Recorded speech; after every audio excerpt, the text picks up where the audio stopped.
Дэлхийн 1-р дайн гаруй 19-р зууны 2-р хагаст гэдэг чинь 1850-аад оноос хойш Европ шинээр тусгаар технологи зарлан гарч ирсэн улсууд нь хамтарч ажиллах биш өрсөлдөх хандлагатай байв. Европын улс бүр өөрийн ашиг сонирхол амжилтад хөтлөгдсөн байдалтай ийм хандлагатай байсан явдал нь дайныг боломжтой ойлгох нөхцөл болж өгсөн байх нэ. 19-р зууны 2-р хагаст мөн империалист дэглэм хүрээгээ улам бүр тэлж байсан явдал ч үүнд нөлөөлсөн.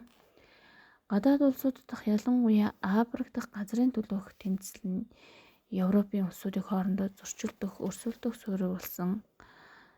Балкан болон Австри-Унгарын эзэнт улс дахь Славийн үндэстний зөөнхүүд өөрсдийн тусгаар улс байгуулахыг мөрөөдсөөр ирсэн. Британд Ирландууд харин Оросын хаант улсад Польшууд үүнтэй ижил мөрөөдөлтөө байлаа. Үүн дээр бас хэлэхэд аж үйлдвэрийн хувьсгалын нөлөөгөөр төмөр, ган, химийн бодис ашиглан шин зэвсэг үйлдвэрлэн усан онгоц үйлдвэрлэх шинэ арга нээгдсэн. Энэ бүхний дунд улсуудын цэрэг айрам нэмэгдэж хүч зузаатгаж чадсан явдал хурцдмал байдлыг нэмэгдүүлсэн. 1890-1914 оны хооронд Европын цэрэг армийн хэмжээ 2 дахин нэмэгдэж 1.3 сая цэрэгтэй Орос улс хамгийн томд тооцогдож байв. 1914 оноос өмнө тэд цэргийн сургуулилт хийдэг байв. Цэрэг зэвсэглэлээр хөөцөлдөх явдал нэмэгдэж үүнийг дагаад цэргийн удирдагч нарын нөлөө ихссэн. Европын эх гүрнүүд 2 улс төрийн эвсэлд хуваагдав. Нэг эвсэлд нь Герман, Австри-Унгар, Итали 3 1882 онд байгуулсан Triple Alliance гурвалсан холбоо гэсэн нэртэй эвсэл байгуулсан бол нөгөө талд 1907 онд Франц, Их Британи, Орос 3 Triple Entente бас л гурвалсан холбоо гэсэн юм эвслийг үүсгэсэн. 1908-аас 1913 оны хооронд болсон Балканы хямрал Европын улсууд бие биендээ уурлаж өс соноход хүргэсэн. 1914 он гэхэд өөрсдийн цэрэг армийн эвслийг чухалд үзэж ингэснээр хүч чадлаа хадгална гэж бат итгэсэн. Гэхдээ дайнд хөтлсөн хамгийн ностой шалтгаан бол Европын удирдагчид Балканы хямралын хариуд гаргасан шийдвэрийн үр нөлөөлөл байсан юм а. 1914 онд Оросын дэмжлэгтэй Сербүүд Балканд өөрийн тусгаар Слав улсыг байгуулах гэж шийдсэн. Австри-Унгарын нөлөөнд байдаг Слав үндэстнүүд үүнд нэгдэх эрсдэл үүссэн гэж үзсэн бол Австри-Унгарын эзэнт улс үүнийг таслан зогсоохоор шийдсэн. 1914 оны 6 сарын 28-нд Австри-Унгарын Хабсбургийн хаан ширээний залгамжлагч Фрэнсис Фердинанд эхнэр Софиягийн хамт Босниа дахь Саражево хотод очсон. Харин тэднийг хэсэг этгээдүүд гудамжинд отож байв. Тэдний дунд 19 настай серб залуу болох Гаврило Принцип гэдэг залуу байсан. Тэр хүү бол Босниа Австри-Унгараас тусгаарлагдаж Сербийн вант улс болохыг зорддог Сербийн террорист байгууллага болох хар гар бүлгэмийн гишүүн байв.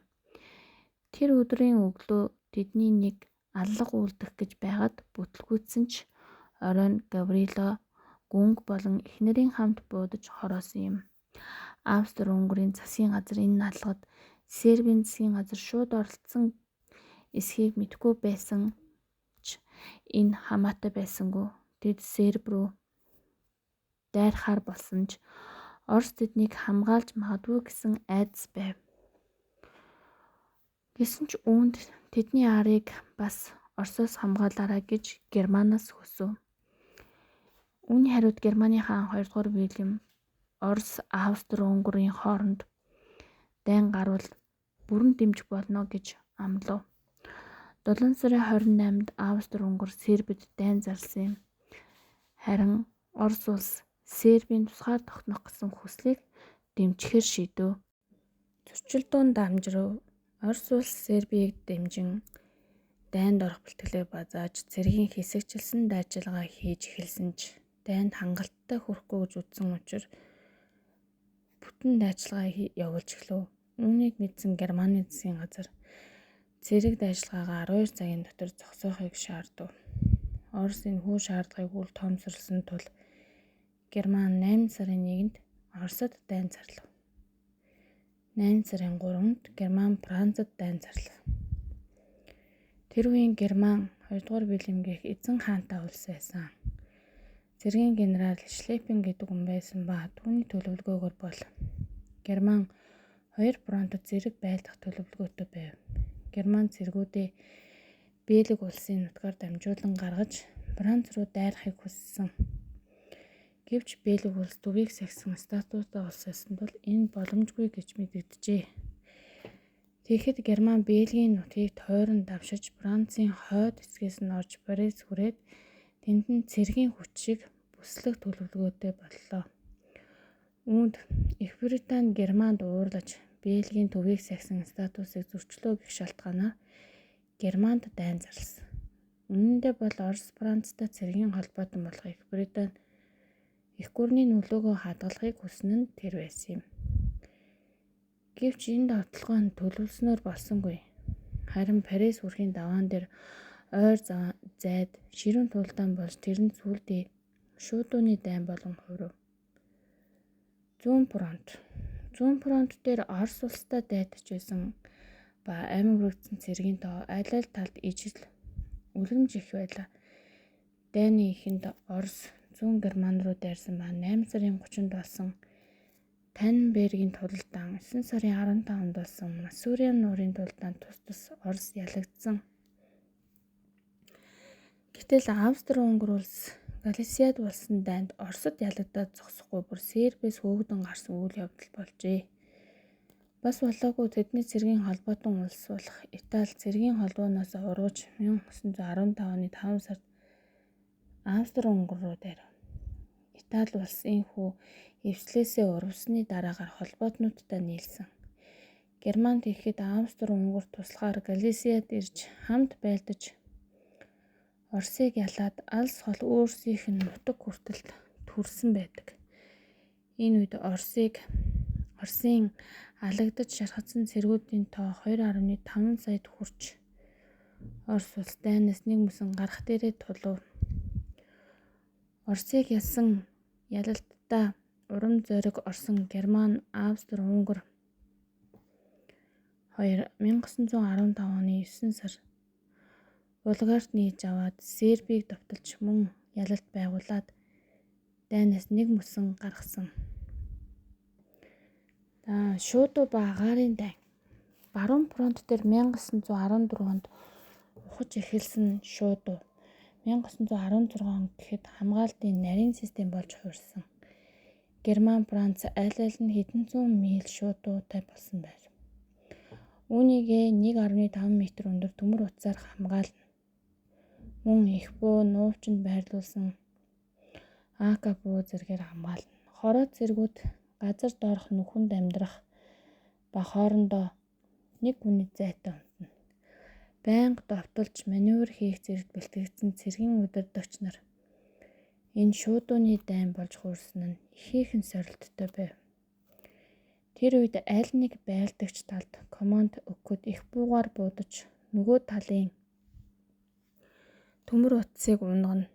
Үүний дараа нам гүм болоход цэргүүд бөөнөрөө шуудуунаас гинт гарчгүй нөгөө тал руу гүйн. Гэвч энэ орлого төдийлөн амжилт олохгүй. Дайсны талын бөөнд шүршүүлж амирсдна. 1916-17 онд олон зуун сая залуу эхчүүд ийхүү харамсалтайгаар амиа алдсан байдаг. Францын Вердун гэх газарт 10 сарын дотор 700 мянган эрс хэдхэн миль газрын төлөө амиа алдсан. Дэлхийн 1-р дайн ийм байсан учраас War of Attrition буюу тасралтгүй дайралт хийж нөгөө талдаа хүнд гарс хохирол учруулах замаар буулган авдаг дайн болж хуурсан. 1915 оны сүүлээр түүхэн танх удаага нисэх онгоцыг дайнд ашигласан тохиолдол гарсан. Анх энэхүү онгоцоо зэвсэглээгүй байсан. Гар буугаар буддаг байсан ч сүүлдээ хошуу хэсэгт буу байрлуулснаар урдаа байгаа онгоцыг буудах боломжтой болсноор илүү аюултай болсон. Баруун фронт дээр ийхүү дайн stalemate буюу мухардмал байдалд орсон ба маш их хохирол амтсарл эцэст нь шинээр улсууд тэдний цэргийн эвсэлд нэгдэж мөнгө дайны бараа таваар нийлүүлнэ гэж найдах үлджээ. Төвийн холбоотнууд болох Герман, Австри-Унгарт, Болгар болон Отtomаны эзэнт улс нийлв. Холбоотнууд үүнд уурлаж 1915 оны 4 сард Отtomаны эзэнт улсад дайн зарлаж Константинополийн баруун өмнөд хэсэгт Галлиполи гэх газар цэргээ байрлуулж Балкан хүрэх замыг нээх гэсэн боловч байлдаа нь гамшигын хэмжээнд хүрч даруй цэргээ татсан байдаг. 1918 онд Египтэд байсан Их Британий цэргийнхэн Энэтхэг Австрали, Шинэ Зеландаас цэрэг дайчилж эхлэв. Үүний зорилго нь дахин Отtomаны эзэнт улс руу дайрах байв.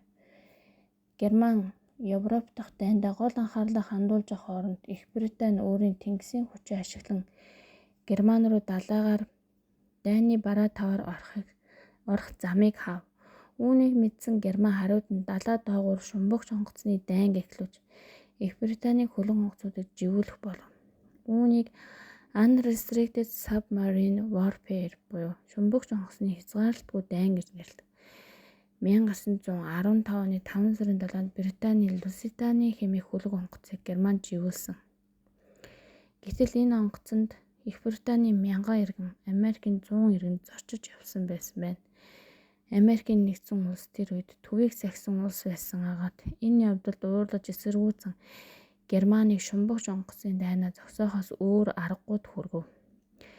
Энэ явдлаас хойш удаагүй байтал Германы цэргийн генерал нь эзэн хаан 2 дугаар Вильямыг Америкийн нэгдсэн улс бол дайнд хамааралгүй хол оршдог улс. Тийм болохоор биднийг шумбагч онгоцны дайнаа үргэлжлүүлэхэд тэдэнд хүртээдгүй гэж ятгахсаар байгаад дахин шумбагч онгоцны дайнаа эхлүүлжээ.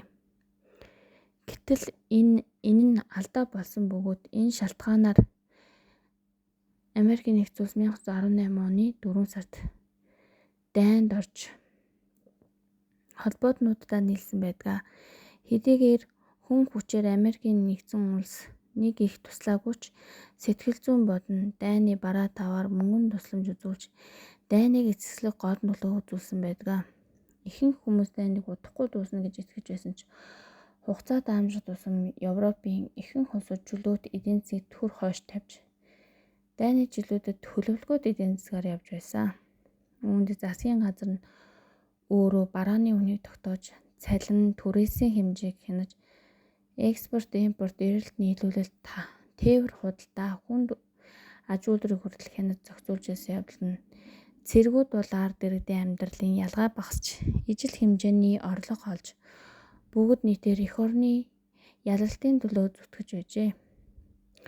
1918 оны намар фронтоос буцсан цэргүүдээс гарсан томоогийн вирус Европ тархаж 50 сая хүний амийг авч утсан байдаг. 1919 онд дайн бүрэн мөсөн дуусч цэргүүд ажлын байрандаа буцааж тэдний ажлыг орлон хийж байсан эмэгтэйчүүд гэр бүлдээ өөрсдийн үүргээ гүйцэтгэх болжээ. Отtomаны эзэнт улс гэдэг нь болохоор 1299-с 1922 оны хооронд оршин тогтносон. Бараг 600 жил оршин тогтносон юм улс байсан. За энэ одоогийн ойрхон орнод зүүн өмнөд Европ, Кавказын газар нутгийг хамран оршдог байсан ба өнөөдрийн Турк, Ирак, Сирия, Лебанон, Израиль, Палестин, Йордан зэрэг улсуудын нутгийг хамардаг байсан. За ингээд дэлхийн 1-р дайн ерөнхийдөө төвийн хүчнийхний ялагдлаар дууссан.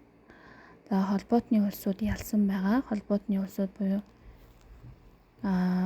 Франц, Оросын улбаны улс, Их Британи, Америк. За тэгээд 1919 онд дууссан ба үүнд Версалийн гэрээг гаргасан байгаа. Энэ гэрээгээр болохоор 4 том эзэнт гүрэн задран унсан. Герман, Австри-Унгар, Орос, Отtomаны эзэнт гүрэн гэсэн. За тэгээд энэс Польш, Финланд, Чехословак, Югослав гэсэн улсууд тусгаар улс болон гарч ирсэн байгаа. дэлхийн газрын зурагт одоо өөрчлөлт орсон. Мөн энэ Версалийн гэрээгээр Герман улс гол буруутан болж газар нутгаасаа алдаж их хэмжээний дайны үр төлөх болсон. Дайны дараагаар Европын улсууд өөрсдөө ч гэсэн дайнд ороод одоо асар их юм үр ширтээ болсон байсан учраас Америкийн нөхцөл улс харин дэлхийн том гүрэн болон хөгжиж эхэлсэн байдаг.